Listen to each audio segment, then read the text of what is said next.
నమస్తే, welcome to RR news. నేను Pallivela Raja. Alluri Sitaramaraju international airport, green field airport ఆంధ్రప్రదేశ్కి రావడం మాత్రం చాలా శుభ పరిణామం.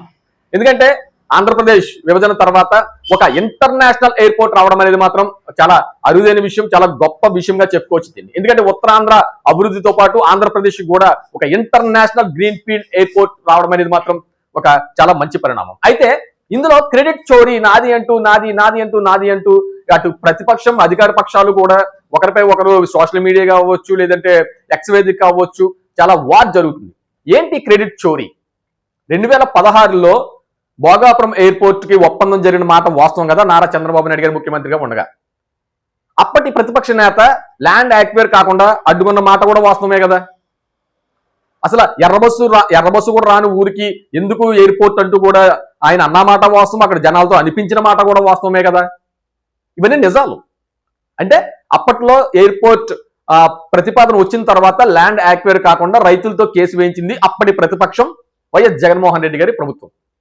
సరే, అది కాన్సెప్ట్ పక్కన పెడితే తర్వాత 2019 తర్వాత ఎవరైతే జగన్మోహన్ రెడ్డి గారు ముఖ్యమంత్రిగా వైసీపీ ప్రభుత్వం అధికారంలోకి వచ్చిందో 2022లో 23లోనో అనుకుంటాను, మొత్తానికి శంకుస్థాపన చేశారు కదా. మరి అప్పుడు వద్దన్న భూములు వైఎస్ జగన్మోహన్ రెడ్డి గారు యాక్వైర్ చేశారు. అప్పుడున్న కేసులన్నీ హైకోర్టు నుంచి క్లియర్ చేసి మొత్తం ఏ విధమైన ప్రాబ్లం లేకుండా ఎయిర్పోర్ట్ నిర్మాణానికి అప్పుడు సహకరించారు. ఎందుకంటే 2016లో వచ్చిన ప్రపోజల్ ఇష్టం లేని ఎవరైతే జగన్మోహన్ రెడ్డి గారు ఆయన అధికారంలోకి వచ్చిన తర్వాత ఎయిర్పోర్ట్ కావాలన్నారు. అప్పుడు ఎర్రబస్ రాదన్నారు, ఇప్పుడు ఎయిర్పోర్ట్ కావాలి అని కూడా అన్నారు. దానికి అనుగుణంగానే పని కూడా చేశారు. ఎందుకంటే ల్యాండ్ యాక్వైర్ చేశారు, దాని అంతా చదువు చేశారు. ఒక 40% వర్క్ మాత్రం ఆయనే పూర్తి చేశారు. ఎవరు ఆయన?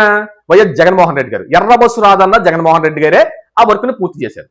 ఆ తర్వాత ఏమైంది? మరలా ఏదైతే ఎన్డీఏ ప్రభుత్వం అధికారంలోకి వచ్చిన తర్వాత అదే ఎయిర్పోర్ట్ ని చాలా చకచక చాలా వేగంతో ఎయిర్పోర్ట్ నిర్మాణం చాలా ఫాస్ట్ గా జరిగింది.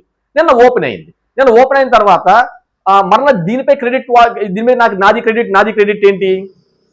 ఒక ప్రభుత్వం చేపట్టిన పనిని ఇంకో ప్రభుత్వం కొనసాగించాలి. 2016లో ఏదైతే 2016లో ప్రతిపాదన వచ్చిందో దానిని జగన్మోహన్ రెడ్డి అడ్డుకున్నారు. ఆ తర్వాత ఈయన శంకుస్థాపన చేసిన తర్వాత ఎప్పుడైతే ల్యాండ్ యాక్వైర్ అయిన తర్వాత దాన్ని చదువు చేసిన తర్వాత 30% to 40% వర్క్ జరిగిన తర్వాత దాన్ని చంద్రబాబు నాయుడు గారు అడ్డుకోలేదు. దాన్ని కొనసాగింపుగా దాన్ని వర్క్ చేశారు. ఇప్పుడు ఇందులో క్రెడిట్ ఏంటి అసలు? అంటే జరిగేదాన్ని అడ్డుకున్నది వైఎస్ జగన్మోహన్ రెడ్డి గారే కదా. మరలా ఏదైతే మళ్ళీ జగన్మోహన్ రెడ్డి గారు మొదలుపెట్టిందో దాన్ని అడ్డుకోకుండా మొత్తం దాన్ని క్లియర్ చేసింది చంద్రబాబు నాయుడు గారు. మరి క్రెడిట్ ఎక్కడ? ఎవరికి క్రెడిట్ అంటే మాత్రం ఇది నిజంగా ఆంధ్రప్రదేశ్ ప్రజలకు ఒక వరం అయితే అవ్వచ్చు, కానీ దీన్ని రాజకీయంగా క్రెడిట్ అని జగన్మోహన్ రెడ్డి చెప్పుకోవడం మాత్రం కరెక్ట్ కాదు. ఒక రకంగా క్రెడిట్ ఇవ్వచ్చు. ఎందుకంటే అప్పుడు వద్దన్న ఏదైతే 2016లో ప్రతిపక్షంలో ఉన్న వైఎస్ జగన్మోహన్ రెడ్డి గారు అప్పుడు వద్దన్న ఆయనే మళ్ళీ 2019 తర్వాత అధికారంలోకి వచ్చిన తర్వాత వర్క్ మొదలు పెట్టారు కాబట్టి ఆ క్రెడిట్ ఇవ్వచ్చు.